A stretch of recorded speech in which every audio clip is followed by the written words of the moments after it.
السلام علیکم. آج ہم یہاں وائٹ ہاؤس کے سامنے موجود ہیں. آج 9 دسمبر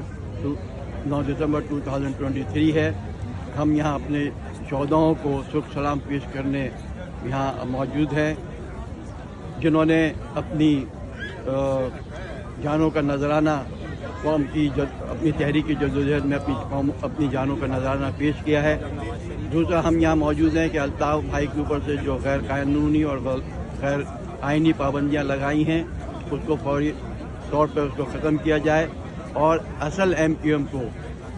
باقاعدہ سے الیکشن میں حصہ لینے کی اجازت دی جائے، جیسا کہ دوسری سیاسی جماعتوں کو کی جاتی ہیں.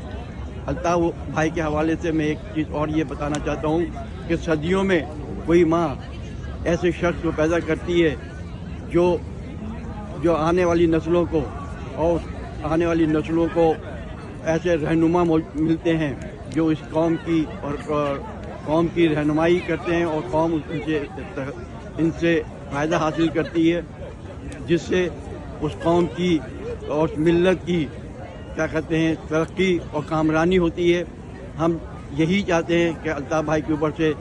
ایسے لیڈر کو جو صدیوں میں پیدا ہوتا ہے اس کے اوپر سے غیر قانونی اور غیر آئینی پابندیاں ختم کی جائیں، اور ان غداروں کو جنہوں نے الطاف بھائی کو نقصان پہنچایا ہے ان کو اس بات کا احساس دلایا جائے کہ ہماری جدوجہد جب تک جاری رہے گی جب تک کہ الطاف بھائی کے اوپر سے یہ پابندیاں ختم نہیں ہوں گی.